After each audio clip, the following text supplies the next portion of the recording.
Bismillahirrahmanirrahim. Assalamualaikum warahmatullahi wabarakatuh. Perkenalkan, nama saya Kanti Mukti Rahayu dengan NIM 2019 020828 dari Prodi Manajemen Malam, mata kuliah Teknik Pengambilan Keputusan yang diampu oleh Ibu dosen Ibu Titi Haryanti SE MSI dari Fakultas Sosial Ekonomi dan Humaniora Universitas Nahdlatul Ulama Purwokerto. Ingin menyampaikan tentang jawaban ujian tengah semester ganjil tahun ajaran 2021-2022. Di sini saya akan menjelaskan materi bab 4 mengenai model pengambilan keputusan. Yang pertama ada rasionalitas pengambilan keputusan. Sarana hasil akhir atau means end adalah definisi rasionalitas yang paling sering digunakan dalam pengambilan keputusan.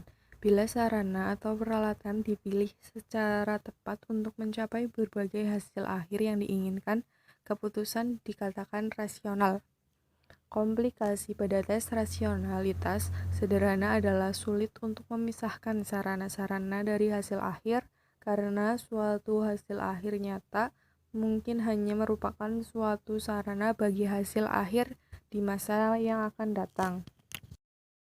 Simon mengemukakan bahwa hierarki sarana hasil akhir terkadang merupakan satu rantai yang terintegrasi dan sepenuhnya kait-mengkait. Di samping itu, konsep yang digunakan dalam pengambilan keputusan bahkan mungkin sudah usang. Satu cara untuk memperjelas rasionalitas sarana hasil akhir adalah dengan menambahkan berbagai kata keterangan yang sesuai dengan berbagai tipe rasionalitas. Jadi, suatu keputusan disebut rasional secara objektif adalah bila keputusan tersebut dapat memaksimumkan nilai-nilai tertentu dalam suatu situasi tertentu pula.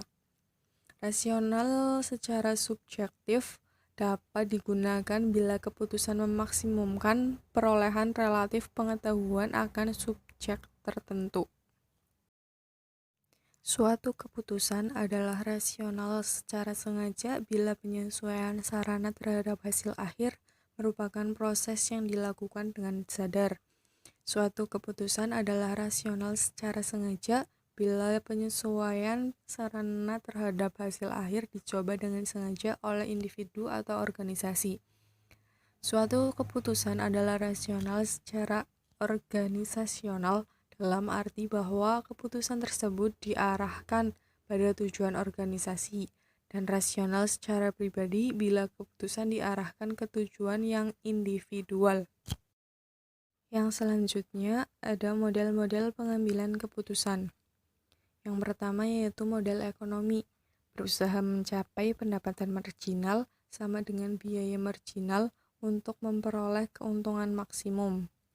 Yang kedua ada model manusia administratif, di mana orang tidak menginginkan maksimalisasi tetapi cukup keuntungan atau laba yang memuaskan, satisfying profit. Yang ketiga ada model manusia mobil-centric, di mana perubahan merupakan nilai utama sehingga selalu harus bergerak bebas mengambil keputusan. Yang keempat ada model manusia organisasi, sifatnya setia dan penuh kerjasama dalam pengambilan keputusan. Yang kelima ada model pengusaha baru, bersifat kompetitif. Yang keenam ada model sosial, tidak rasional dalam mengambil keputusan diliputi perasaan, emosi, dan situasi di bawah sadar. Model perspektif dan deskriptif. Model perspektif menerangkan bagaimana kelompok seharusnya mengambil keputusan, dan untuk model deskriptif menerangkan bagaimana kelompok mengambil keputusan tertentu. Model deskriptif berdasarkan realitas dan juga observasi.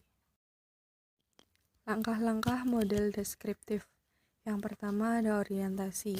Orientasi dilakukan untuk menentukan bagaimana situasi yang akan dihadapi. Yang kedua ada evaluasi. Evaluasi dilakukan untuk menentukan sikap yang perlu diambil. Yang ketiga ada pengawasan. Pengawasan menentukan apa yang harus dilakukan untuk menghadapi situasi seperti itu.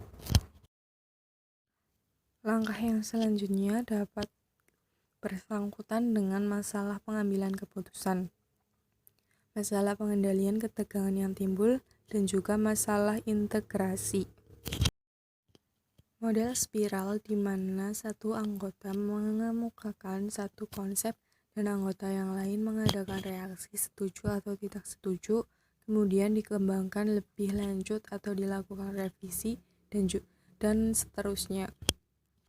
Dengan demikian, hal ini terjadi proses kumulatif, progresif, dan terus-menerus merubah konsep, dan akhirnya para anggota menyetujui posisi yang diambil.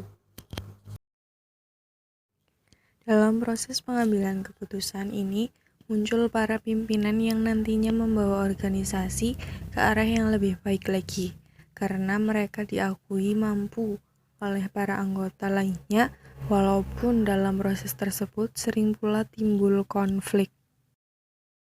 Ya, sekian dari saya, kurang lebihnya mohon maaf. Wabillahi taufiq wal hidayah. Wassalamualaikum warahmatullahi wabarakatuh.